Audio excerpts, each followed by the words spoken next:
برس سے چلے آ رہے تھے یہ نظام، سرمایہ داری کا نظام، اور تاریخ یوں بتاتی ہے جیسے انسان نے آنکھ کھولی تو یہ ساتھ ہی آ گیا۔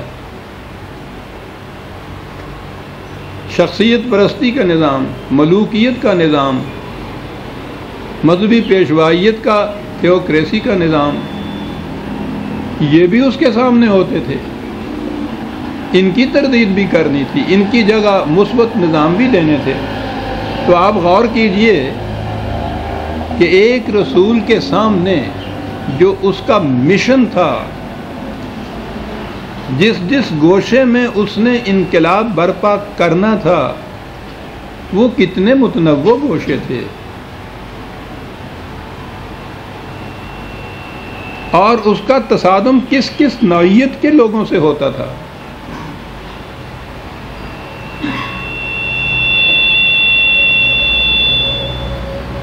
پچھلی آیات میں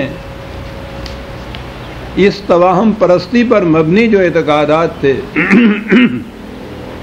ان کا ذکر تھا۔ عرب تو براہ راست ملائکہ کو خدا کی بیٹیاں کہتے تھے۔ باقی مذاہب میں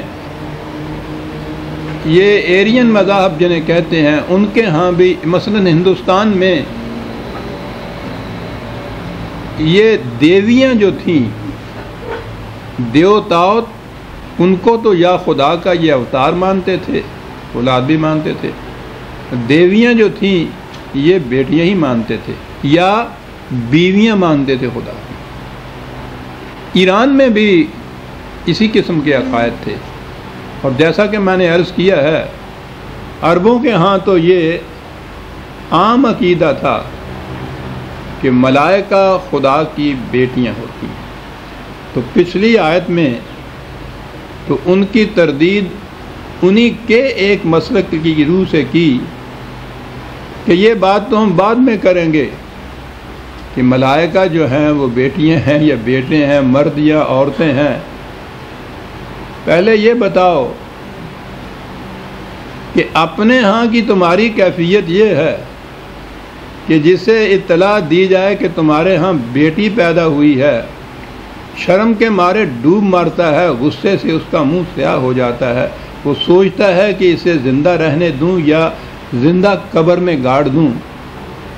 بیٹیوں کے متعلق تو تمہارا اپنا یہ عقیدہ اور یہ مسلک، اور کیفیت تمہاری یہ کہ خدا کی طرف تم بیٹوں کو منسوب نہیں کرتے، اولاد بھی اس کی ٹھہراتے ہو، تو بیٹیاں اولاد ٹھہراتے ہو۔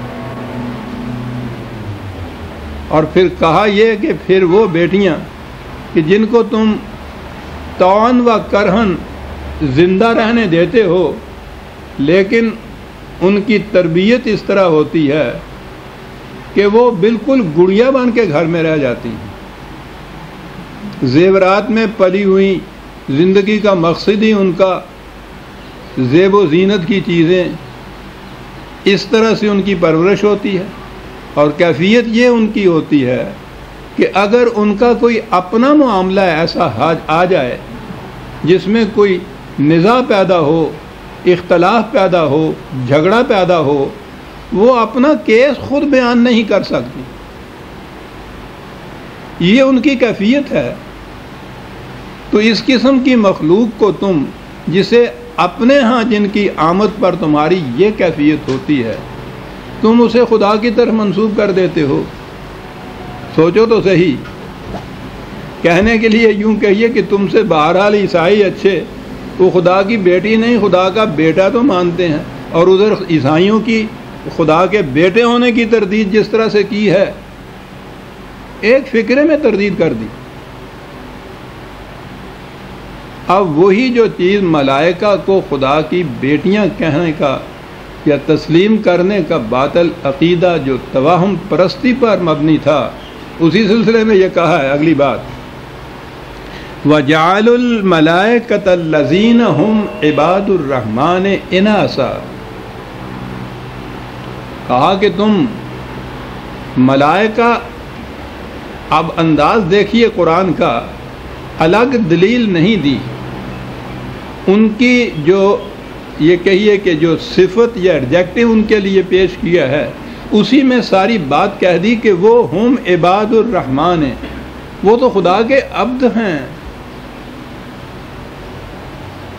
وہ تو یعنی عبد کا ترجمہ عام طور پہ تو غلام ہی کیا جاتا ہے، عبودیت تو محکومیت ہے، خدا کے احکام کی اطاعت کرنے والے، اس کے پروگرام کو بروئے کار لانے والے، وہ تو یہ مخلوق ہے۔ وہ درمیان میں صرف دو لفظ کہے ہیں اور ان کی صحیح حقیقت جو ہے وہ واضح کر دی کہ ان کا مکان خود معبودیت کا ہو ہی نہیں سکتا، وہ تو عبد ہیں خدا کے۔ تو جو عبد ہے وہ تو نہ اولاد ہو سکتی ہے نہ خود معبود ہو سکتا ہے۔ ان کے دونوں عقیدے جو تھے وہ ان کی پرستش بھی کرتے تھے، ان کو خدا کی بیٹیاں بھی مانتے تھے۔ عباد الرحمن کہنے سے ان دونوں عقائد، دونوں عقیدوں کی جڑ کاٹ کے رکھ دی۔ دو لفظوں کے اندر بات کہتے کہتے درمیان میں ایک بات کہہ گیا ہے وہ، اور آگے یہ کہا ہے کہ تم انہیں کہتے ہو اناس، کہ وہ جسے کہتے ہیں فیمیل، مؤنث ہیں۔ پوچھتے ہیں کہ اشاہدوا خلقہم، کہا جب وہ پیدا ہوتے ہیں تو تم وہاں موجود ہوتے ہو جو تمہیں پتہ چل جاتا ہے کہ یہ مؤنث ہے یا مذکر ہے؟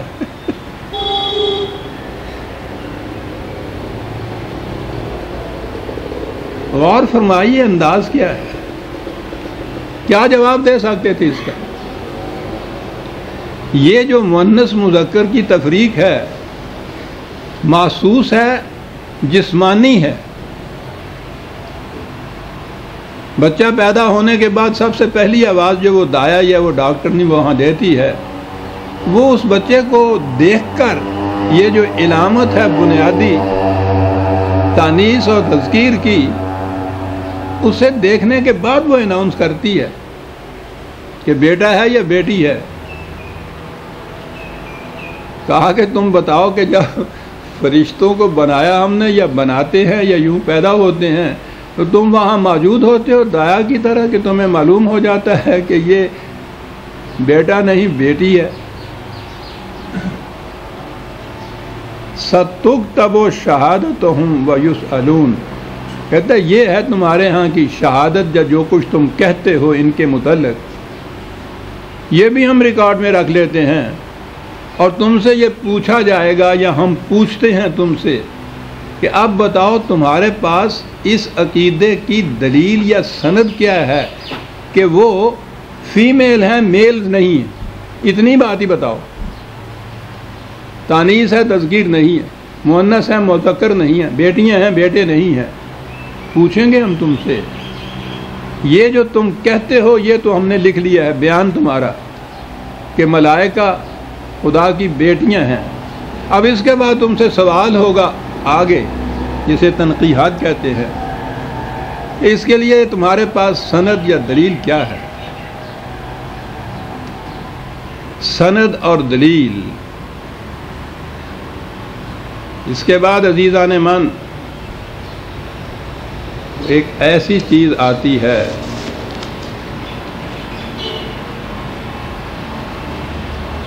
کہ بات تو اس زمانے کی جا رہی ہے،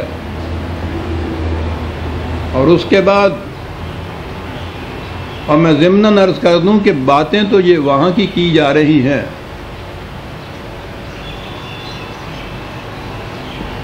لیکن یہ سب کچھ ہم سے کہا جا رہا ہے۔ جتنے غلط عقائد، باطل کے مسالک اس زمانے میں موجود تھے، جن کی تردید و تکذیب و تبدیل کی رسول اللہ صلی اللہ علیہ وسلم نے، اور ان کی جگہ دین نے، اسلام نے، قرآن نے صحیح عقائد و مسالک پیش کیے، جتنے وہ غلط اور باطل اس زمانے میں موجود تھے، ایک ایک کر کے ہم میں موجود ہیں۔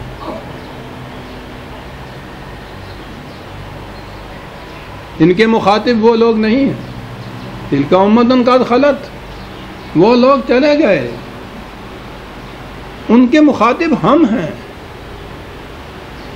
تواہم پرستی کی بنا پر جو عقائد ہمارے ہاں ہیں ان کو آپ دیکھیے تو صحیح۔ اب اس کے بعد اس کی دلیل جو آتی ہے، یہ میں کہہ رہا تھا کہ آپ دیکھیے کس طرح بات ہم سے کی جا رہی ہے۔